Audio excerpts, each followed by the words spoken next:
네, 안녕하세요. 오픈랩 2기 토이 프로젝트 반려견 산책 서비스 발방 발표자 이지훈 박준대입니다.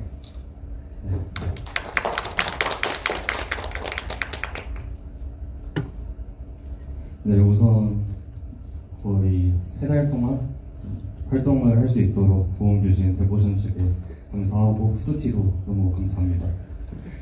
네, 저희 발표 드릴 세션은 이제 발표자 소개, 구성원 소개, 기획 단계랑 그리고 서비스에 대해서 그리고 마지막에 Q&A까지 차례대로 진행해 보도록 하겠습니다. 네, 저희가 이제 팀 발표자 소개를 해야 되는데 쓸 말이 없어갖고 뭐라 쓸까 하다가 맛돌이 프론트엔드 개발자라고 적었습니다. 그냥 맛있게 개발한다라는 그냥 럭키리키적 단어로 적어두었고요. 저희 2명은 지금까지, 용호님까지 저희 3명은 지금까지 외부로만 개발을 하다가 이번에 크로스 플랫폼으로 개발을 한번 진행해보자 해서 리액트 네이티브 엑스포를 이용해서 개발을 진행했습니다. 뭔가 개발을 하면서 되게 재밌는 얘기만 하면 좋을 것 같은데 좀 실패하고 좀 좌절을 맛보았던 경험도 있어서 좀 통합적으로 한번 이야기를 해볼까 합니다.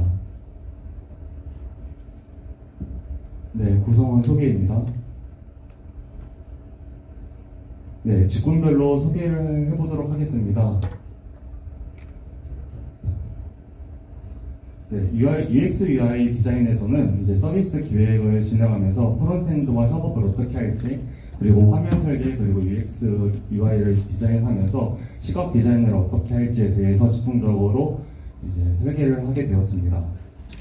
프론트엔드 팀에서는 디자인 백엔드와 협업을 하면서 작은 단위의 컴포넌트를 개발하고 클라이언트와 이제 서버 사이에서 어떻게 하면 효율적으로 데이터를 관리할 수 있을지, 더 나아가서는 크로스 플랫폼에서 라이브러리를 서치를 하면서 좀 호환성 있는 것을 잘 써보자, 이런 것들에 대해서 집중적으로 공부해 보았습니다. 백엔드에서는 사용자 엔딩 서비스, 그리고 메뉴별 데이터 관리 제공, 그리고 패스트 API 스프링, 그리고 MSA 기반 서비스를 중점으로 개발을 진행하였습니다. 서비스 주제는 저희가 총 3가지 단계로 진행했습니다. 아이데이션, 아이스 스코어, 아이디어 구체화 3단계인데 아이데이션부터 진행하도록 하겠습니다. 아이데이션에서는 온오프 정기 모임을 통해 간소화된 디자인 싱킹 워크숍을 진행했습니다. 이를 통해서 30여 개의 주제가 발산이 되었고요. 네, 이렇게 포스트잇 가지고 옆에다 붙이면서 진행했습니다. 그 다음에 30여 개의 아이디어에서 구체적으로 선정된 6개의 아이디어를 투표로 진행했습니다. 이 투표에서는 영향력, 확신, 실행 용이성을 기준으로 점수화를 진행했고 최다 득표된 아이디어를 선정했습니다. 최다 득표로 선정된 주제는 반려견 산책 서비스를 해보자 였고요. 이를 기반으로 의사 서비스를 리서치해 MVP 기능을 도출했습니다. 그래서 어떤 서비스인지 알아보도록 하겠습니다. 네, 그렇게 해서 만들어진 서비스는 반려견 산책 서비스 발방입니다. 어떤 뜻이냐고요? 한 걸음 한 걸음 천천히 걷는 모양을 본따 만든 이름입니다. 너무 귀엽죠? 감사합니다. 네, 저희가 토이 프로젝트를 개발하면서 프론트엔드, 백엔드 디자인 이렇게 하면서 좀 고민하는 것들이 엄청 많습니다. 그 중에서 프론트, 그 다음에 디자인, 그 다음에 백엔드 순으로 어떤 것을 고민했고 개발을 진행했는지에 대해서 한번 이야기해 보도록 하겠습니다. 네, 프론트엔드에서는 저희가 프론트엔드와 디자인에서는 디자인 시스템을 어떤 것으로 작업할지에 대해서 RMUI, 리액트 네이티브 UI 라이브러리를 선정했습니다. 어떤 것 때문에 선정했는지에 대해서는 좀 많은 이유가 있겠지만 완성도 높은 컴포넌트 시스템, 그리고 텍스트 필드 버튼, 피커 등 모바일 환경 최적화되어 있는 컴포넌트, 그리고 크로스 플랫폼 간의 일관된 사용자 경험 제공이라는 이유로 이 3가지를 근거해 RMUI를 선택하게 되었습니다. 저희 기능에서 주로 많이 신경 써서 개발했던 부분이 이제 회원가입, 장소, 그다음에 미션 이런 내용들인데 회원가입과 온보딩에 대해서 먼저 얘기해 보도록 하겠습니다. 온보딩에서는 이제 컴포넌트 계층화, 관심사 분리, 상태관리 패턴이라는 3가지 주제를 가지고 개발을 진행했었습니다. 네, 컴포넌트 계층화에서는 회원가입 플로우가 상당히 복잡해요. 회원가입 3단계 이후에 온보딩 화면, 그 다음에 홈 화면으로 옮겨지거든요. 근데 그 맨 앞단에는 또 카카오로 회원가입 로그인하는 부분이 있습니다. 이런 게 조금만 설계가 잘못되어도 컴포넌트의 순서가 꼬이기도 하고 잘못 인증이 정확히 이루어지지 않았는데 다음 세션으로 넘어가는 경우가 있어서 이 부분을 어떻게 분리를 할까 고민을 많이 진행했습니다. 이렇게 고민을 한 결과는 사인업이라는 최상위 컴포넌트를 만들어서 전체 플로우를 관리하고 스텝 엔더이라는 컴포넌트를 만들어서 스텝을 관리했습니다. 그리고 나서 하위에 각 스텝별 독립적 컴포넌트를 두어서 계층화를 진행했습니다. 관심사 분리도 상당히 중요하다고 생각합니다. 폼을 다루는 로직에 커스텀 홈을 만들고 서버 데이터 처리를 하는 또 커스텀 홈을 만들고 데이터 검증을 하는 스키마를 분리해서 각 코드들의 응집도를 높여보았습니다. 엑스포에서는 리액트 네이티브 엑스포 웹뷰에서는 카카오 소셜 로그인을 구현하는 방법이 좀 특이하긴 한데 웹이랑 다른 것들은 다 동일하고 마지막에 데이터를 어디에 저장하느냐 어디에 저장해서 인거 코드랑 액세스 코드를 관리하느냐인 것인데 이 싱글 스토리지라는 것을 사용을 해서 카카오 간편 로그인에 대한 데이터를 저장해 두었습니다. 네, 시연 영상인데요. 저희가 개발을 진행하면서 반려견에 대한 정보가 엄청나게 많아요. 얼마나 귀여운지, 얼마나 그런 등등 내용들이 있었고, 이제 건강 정보도 중요하다고 생각해서 몸무게 정보랑 그리고 예방접종 정보 등등 많은 것들을 이제 회원가입에서 처리할 수 있도록 진행했습니다.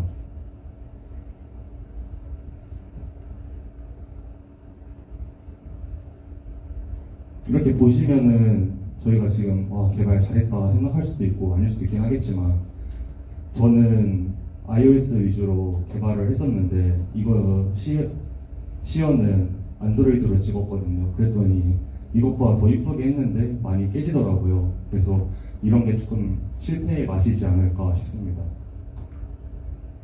이것도 iOS에서 보면 이쁜데 뭔가 레이아웃 위치가 좀 이상하죠? 네, 그 다음에 집중해서 개발했던 부분은 장소 페이지입니다. 장소에서는 이제 맨 위쪽에 카카오 맵 뷰를 통해서 이제 지도를 보여줘야 하고 지도 기반으로 아래에 음식점이나 그 강아지와 함께 할 수 있는 정보들이 조회가 되어야 합니다. 그런 것들에 대해서 이제 네이티브 앱에서는 유즈 앱을 통해 웹뷰 인스턴스를 참조하였고 이 참조된 인스턴스는 인젝트 자바스크립트 메서드를 통해서 검색어를 전달하는 방식으로 구현을 진행했습니다. 검색어를 카카오 앱으로 전달하고 전달해서 발생하는 이벤트는 포스트 메시지를 통해서 이제 네이티브 앱으로 전달하는 형식으로 구현을 진행했습니다. 네, 그 다음에 장소 페이지에서는 지도의 정보를 세팅해야 됩니다. 저기 보면은 거리순 그리고 거리지만 어떤 거리 내가 중심이 될지 지도가 중심이 될지에 대해서 소팅하는 부분이 있었는데 이런 부분에서는 로케이션이랑 디스턴스의 정보를 조타의 상태관리 라이브러리를 이용을 해서 정의를 하여서 아토믹하게 관리를 진행하였습니다. 이제 위치 기반에 대한 내용은 이제 개발해주신 종료님이 이어서 발표 진행하도록 하겠습니다. 네, 일단 저희 어플리케이션에서 이제 산책 미션을 3가지 유형으로 정의를 했는데 그 중에서 위치 기반으로 이 미션을 완료할 수 있는 그 랜드마크 미션 기능에 대해서 설명을 드리려고 합니다. 일단 애플리케이션에서 랜드마크로 지정된 위치를 가지고 있고 유저가 그 랜드마크에 방문하게 되면 그 미션을 완료할 수 있는 구조로 저희가 기획을 했고요. 이제 저희가 이 기능을 개발하려면 어쨌든 스마트폰 GPS 데이터를 활용해서 랜드마크에 도착을 했냐 안 했냐를 판단을 해야 되거든요. 그래서 어쩔 수 없이 스마트폰 GPS 기능을 활용을 해야 됩니다. 근데 아시다시피 GPS 기능을 활용하게 되면 배터리가 굉장히 빨리 소모가 돼서 이 기능을 좀 효율적으로 개발하는 것이 좀 중요합니다. 그래서 제가 어떻게 효율적으로 개발할까 고민했던 것들을 좀 간단하게 소개를 해드리려고 하고 있습니다.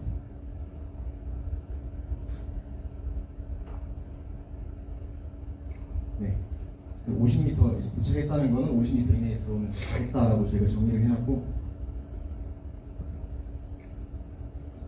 제가 어떻게 이 위치 업데이트 횟수를 조절할 수 있냐, 효율적으로 개발할 수 있을까를 고민을 해봤는데, 안드로이드 디벨로퍼 공식 사이트를 한번 가보시면 이 위치 GPS 데이터를 어떻게 효율적으로 활용할 수 있냐 4가지 정도를 소개하고 있습니다. 근데 그게 결국에는 방식의 차이지 그 위치 업데이트 하는 그 횟수를 조절하라는 이야기입니다. 필요 없을 때 위치 업데이트를 하지 말라는 이야기거든요.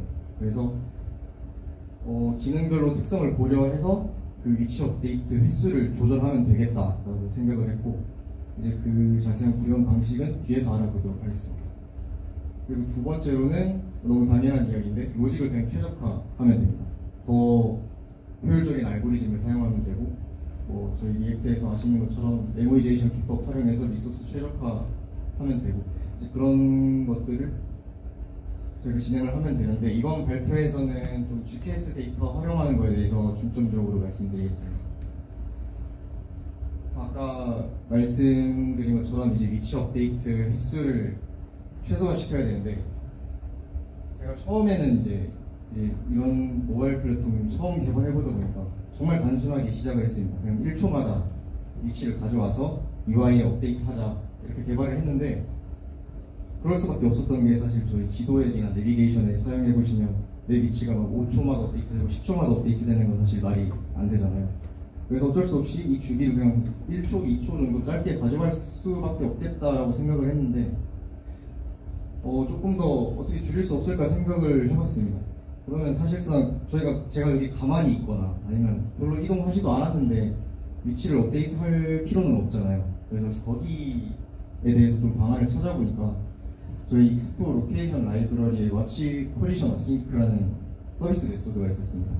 그래서 이쪽에서 타임 인터벌이랑 디스턴스 인터벌 옵션에 집중해 주시면 되는데, 이 타임 인터벌 옵션은 이제 단위가 미리세컨드고요. 5촌으로 설정하시면 5초가 되겠죠. 그래서 이 최소한 5초는 기다렸다가 업데이트 해라라는 의미고, 디스턴스 인터벌은 이제 단위가 미터인데 10이라고 하면 최소한 10m 이동했을 때만 GPS 데이터를 가져오도록 해라, 이런 의미. 근데 물론 이 두 가지 모두 사용했을 때는 타임 인터벌이 우선순위를 가지게 되고요. 근데 이 타임 인터벌은 안드로이드 올리 옵션이어서 웬만하면 디스턴스 인터벌 옵션만 사용해서 최적화하시는 것이 좋을 것 같습니다. 그래서 앞으로 뒤에서 보여드릴 예제는 다 디스턴스 인터벌을 10m로 설정해서 보여드릴 예제인 거 참고해 주시면 될 것 같습니다. 제가 이제 저희 회사 근처에서 좀 테스트를 해봤는데 이게 잘 보이실지 모르겠는데, 첫 번째 보이는 게 제가 맨 처음에 개발했던 1초마다 UI를 업데이트, 위치 정보 가져와서 업데이트 하는 거고요. 보시면 1분 동안 돌아다니니까 60초니까 60번 저 위치 업데이트를 하는 걸 확인하실 수 있고, 두 번째는 이제 제가 회사 근처 계속 돌아다니면서 그 디스턴스 인터벌을 10m로 설정한 예제입니다. 여기 보시면은 위치 업데이트를 9번 밖에 진행 안 하는 거를 확인하실 수 있고, 마지막은 제가 그냥 1분 동안 그 자리에 가만히 있어 봤는데 위치 업데이트를 한 번만 한 것을 확인하실 수 있습니다. 그래서 차이가 굉장히 좀 많이 나는 것을 확인하실 수 있고, 그리고 두 번째로는 저희 어플리케이션에 실제 적용하지는 않았는데 알아두시면 좋을 것 같아서 넣어놨고요. 지오 펜싱 기술이라고 되어 있는데, 펜싱 그 경계를 만들어서 그 경계 안에 사람 그 유저가 들어왔냐 나갔냐 이것만 딱 판단해주는 기술이거든요. 이거 OS단에서 제공을 해주는 건데, 이게 저희 애플리케이션에서 사용을 못했던 이유가 그냥 진짜 나갔냐 들어갔냐 이것만 반환을 해주는 거지 본인의 위치를 반환해주진 않거든요. 그래서 저희는 본인 위치를 보여줘야 하기 때문에 이 기술을 사용할 수는 없었습니다. 근데 이게 내부적으로 최적화가 잘 되어 있어가지고 진짜 기능 구현하실 때 그 영역에 들어갔다 나갔다만 판단할 일이 있으시면 이거 사용하시면 좋을 것 같습니다. 마지막으로 랜드마크 시연 영상입니다. 확인하시면 롯데 월드타워 방문하는 미션이고, 저 영역이 50m 이내를 지정해 놓은 거고, 방문하면 미션 알림이 발생하면서 발생하는 것을 확인할 수 있습니다.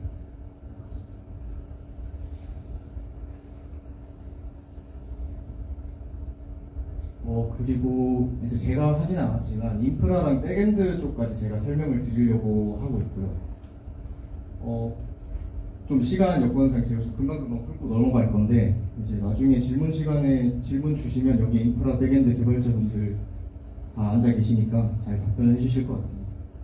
먼저 보시면 굉장히 많이 처리를 했어요. 저희가 뭐 그렇게 큰 서비스는 아니지만 일단 토익 프로젝트니까 많이 경험해보는 게 중요하다고 생각해서 처리할 수 있는 거 웬만한 건 다 처리를 해주시는 것 같습니다. 일단 AWS 클라우드 기반으로 이제 설계를 했고 CI/CD 당연히 구축했고 로드 밸런싱을 통해서 이제 로드 최적화도 진행을 했고 그림 보시면 아시겠지만 할 수 있는 거는 최대한 좀 다 해주신 것 같아요. 그래서 이따가 질문 주시면 좋을 것 같고요. 네, 이렇게 자동화도 진행을 했고 그 다음에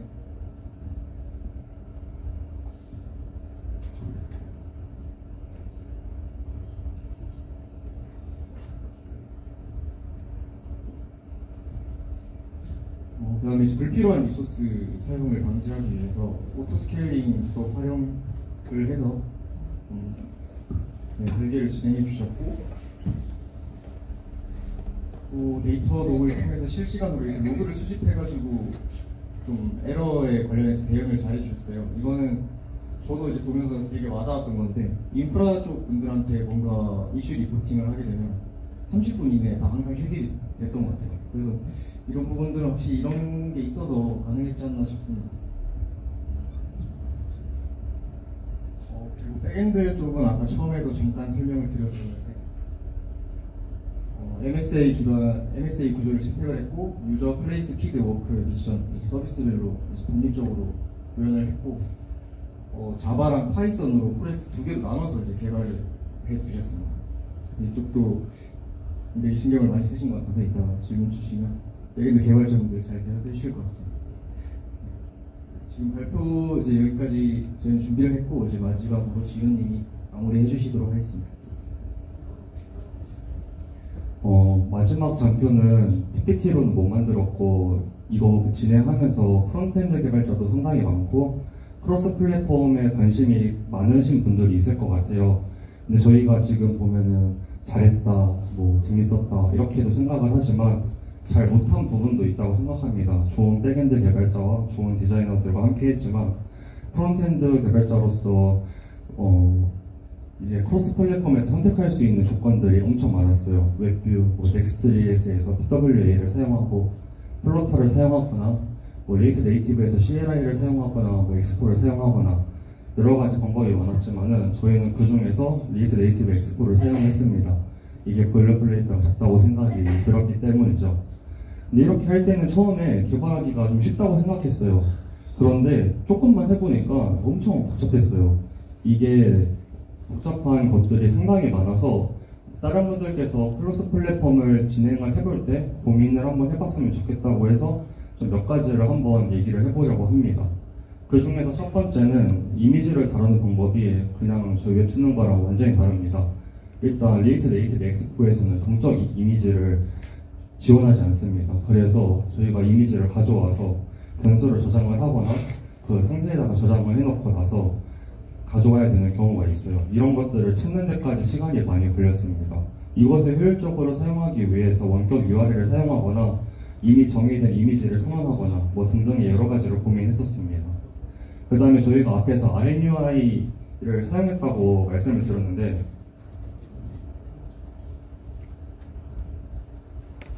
RNUI에서 지금 왼쪽 그림 보면은 기본 정보 하면서 숫자 1, 2, 3이라고 되어 있는 거 있잖아요. 저기 이제 위자드 스텝이라는 것인데 저것에 의존을 하면서 개발을 진행했다가 처참하게 실패를 했습니다. 저게 지금 보면은 뭐야 저 동그라미 원 안에다가 숫자만 넣고 넘기면 되는 거 아니야? 라고 생각하겠지만 이 디자이너분들이 이것을 컴포넌트로 만들어서 이제 피그마에 그려줬을 때는 저도 가져다 쓰면 될 줄 알았어요. 근데 저게 지원이 종료가 됐습니다. 그래서 쓸 수 있는 컴포넌트 조건이 몇 개가 없더라고요. 그래서 제가 저거를 커스텀 하다가 결국에는 직접 그냥 만들게 되었습니다. 그것까지 시간이 많이 소비가 되죠. 왜냐면 저희는 기한이 정해져 있는 사이드 프로젝트 팀이었으니까요. 그래서 이런 것들에 대해서 한번 미리 고민을 해보고 디자이너분들이랑 얘기를 해보면 조금 더 개발 시간을 줄일 수 있다라고 생각을 하고 있습니다.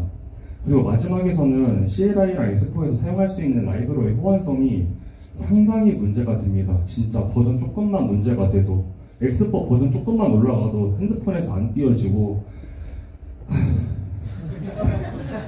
진짜 마지막에 저희가 시연을 앱 만들어서 하고 싶었는데 결국에는 버전이 문제였어요. 저희가 엑스포에서 사용할 수 있는 패키지 라이브러리들을 가져다가 쓸 때 버전 체크를 했지만 나중에 보니까 버전들끼리 호환성이 안 맞다 보니까 빌드할 때 그냥 난잡해지더라고요. 그래서 겨우 버전 호환성 여부만 파악하다가 쓰러졌습니다. 그래서 이런 경험들이 있으니까 좀 다른 분들께서 크로스 플랫폼을 개발을 할 때 좀 무작정 개발을 하는 것보다는 내가 어떻게 개발을 해야겠다, 그리고 내가 협업을 할 때 사람들이랑 어떻게 얘기를 해보면 좋겠다, 이런 것들에 대해서 좀 많은 고민을 하고 나서 사람들이랑 이야기를 많이 하고 개발하면서 최대한 의사소통을 해서 개발을 진행했으면 좋겠습니다. 이상입니다. 감사합니다. 마지막에 얘기해주는 내용이 되게 핵심이네요. 그래서 이런 레슨런이 있었기 때문에 이제 이런 게 토이 프로젝트가 필요한 거거든요. 네. 그래서 많이 느끼셨던 것 같아서 너무 좋은 것 같습니다. 서비스 개발자들, 특히 클라이언트 개발자들 되게 힘든 거 오늘 느끼셨죠, 그죠? 버전 문제부터 해서 엄청 많은 애환들이 있었던 걸로 기억하는 프로젝트로 생각하면 될 것 같아요.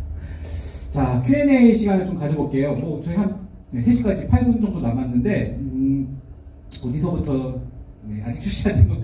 갑자기 눈에 띄네요. 볼까요? 제가 웬만하면 다 질문이 이렇게 많아 갑자기. 아까 질문을 다 돌리니까 질문을 여기서부터 하면 여기다. 그죠? 여기서부터입니다. 회원가입 퍼널을 관리하실 때 상태가 각 스텝별로 어떤 식으로 저장하면서 관리되는지 궁금합니다. 위에 거 같이 할까요? 비슷한 거라서. 중간에 사용자가 이탈하는 경우는 처음부터 다시 시작해야 되는지 중간부터 시작되는지 궁금해요. 회원가입 퍼널 쪽. 네, 일단 회원가입에서 저희 회원 정보는 액티브 인덱스라는 조타의 아톰을 만들어서 진행을 했습니다. 회원가입자가 1단계를 통과하게 돼서 유효성 검사를 통과하게 되면 2단계에 옮겨지는데, 이렇게 되면 조타이에 넣어놨던 데이터가 인덱스가 이제 일씩 올라가게 되죠. 이런 경우에 사용자가 이탈을 하게 되면은 이 인덱스 조타이에 넣어놓은 값도 이제 아까 말씀드린 어싱크 스토리지에다 같이 넣어놓고 나서 사용자가 이탈을 하게 되면 두 값 모두 0으로 초기화해주는 이제 리턴본을 같이 넣어두었습니다. 되게 디테일한 질문이었네요, 그죠? 네. 자, 리액트 훅 폼과 GOD인가? ZOD, 조드를 활용하면 유효성 검증과 폼 스텝별 유효성 처리도 쉬웠을 것 같은데 해당 라이브러리를 사용하신 걸까요? 아니라면 다음에 사용해 보셔도 좋을 것 같습니다. 이것도 할 말이 많습니다. 리액트 훅 폼이랑 조드를 사용했습니다. 사용했는데 이게 제가 아까 전에 의사소통이 되게 중요하다라고 생각을 하는 게, 저는 이제 백엔드에서 API를 만들어주기 전에 회원가입 로직을 미리 만들어야 되잖아요. 그래서 제가 회원가입 로직을 만들었어요. 훅폼을 만들고. 근데 훅폼에서 컨트롤러를 사용하려고 하면 컨트롤러에서 사용할 밸류가 있잖아요. 근데 제가 밸류를 제가 생각하는 이상적인 키워드들을 설정을 해놨습니다. 근데 이제 백엔드 쪽에서 API 보면서 스웩을 딱 던져주는데 나랑 다른 결국에는 다시 처음부터 이걸 해주는 상황들이 되더라고요. 그래서 이런 키워드 하나하나 하는 것도 협업에 약간 되게 중요한 경험이구나 라는 걸 알게 되었습니다. 네이티브를 잘 몰라서 그러는데 지도는 어떤 이유로 웹뷰로 관리를 해주신 걸까요? 이것도 정말 한심부터 이게 네이티브 저희가 엑스포로 개발을 했거든요. 좀 빠르게 개발하기 위해서. 근데 엑스포에서 이제 지도를 띄우기 위해서는 웹뷰로 띄울 수밖에 없습니다. 검색해 보시면 그 개발자 커뮤니티 거기서 카카오 웹이 그런 거 보네요. 네, 맞습니다. 그 한계가 있어가지고 어쩔 수 없이 웹뷰로 할 수밖에 없었습니다. 자, 컴포넌트 객층화를 하셨다고 하는데 추상화 기준을 정하고 개칭을 하신 것으로 생각됩니다. 어떤 기준으로 추상화를 진행하셨는지 궁금합니다. 이거는 거의 면접 질문이네요, 진짜. 네, 추상화를 진행을 할 때 비즈니스 로직이랑 서비스 로직을 조금 정확하게 분리를 해야겠다라고 생각을 했습니다. 그 다음에 저희가 플로우이잖아요. 회원가입 플로우가 카카오 로그인 회원가입을 하고, 그 다음에 스텝 1, 2, 3을 거쳐서 온보딩까지 가는데, 그것에 대해서 같은 특성이 겹쳐져 있는 부분을 같은 컴포넌트로 묶고, 그 하위에서는 이제 작은 단위의 컴포넌트로 해서 추상화를 진행하였습니다. 이 대답이 상당히 두리뭉술한 것 같은데, 이거는 DM 주세요. 보여주신 코드에서 컴포넌트는 화살표 함수, 그 내부의 함수는 선언형으로 사용하셨는데 컨벤션이 있었을까요? 다른 이유가 있는지 궁금합니다. 끝까지 보셨어, 언제? 저희가 이제 셋이서 코드 컨벤션을 따로 정해서 진행하진 않았습니다. 시간이 짧고 그래서 저희가 컨벤션을 따로 정하진 않았고 네, 그렇습니다. 네, 다 이제 각자 취향대로 작성을 했는데 사실 C 하시면 컨벤션 다 정해서 하시는 게 좋을 것 같습니다. 아직 출시는 안 된 건가요? 라고 질문합니다. 네, 맞습니다. 저희가 원래 처음에는 이제 플레이 스토어에서 막 100% 하자 뭐 이렇게 100% 크게 가져갔었는데 근데 하다 보니까 3개월 안에 하기는 좀 촉박하더라고요. 100% 하려면 좀 많은 준비를 해야 돼서 그래서 아직 출시는 못했습니다. 강아지는 한 마리만 등록하는가요? 짧은 시간 완성도 높은 서비스가 나온 것 같아요. 네, 지금은 기획적으로 한 마리만 등록할 수 있게 되어 있습니다.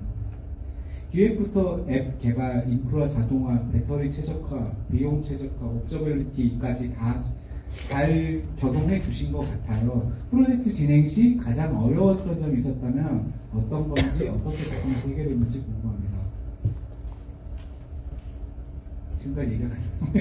지금까지 얘기한 게 더 어려웠는데 이제 프로젝트에서 제일 어려운 거는 시간이죠.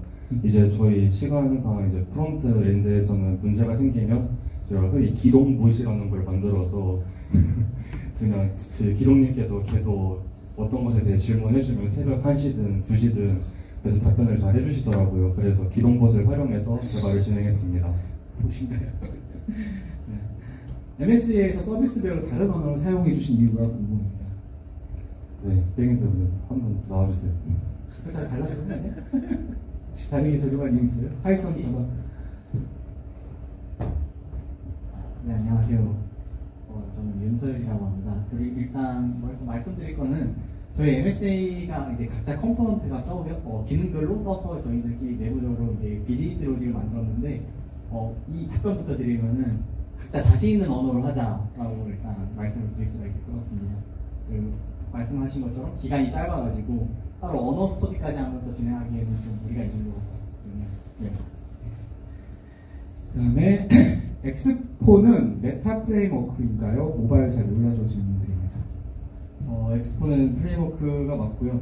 일단 리액트 네이티브로 개발을 좀 빨리 할 수 있게 도와주는 도구입니다. 이게 어떤 거냐면 리액트 네이티브로 앱 개발할 때 안드로이드 스튜디오 깔아서 뭐 빌드해서 테스트하고 이렇게 좀 과정이 복잡하잖아요. 스튜디오 설치하는 것도 좀 복잡하고.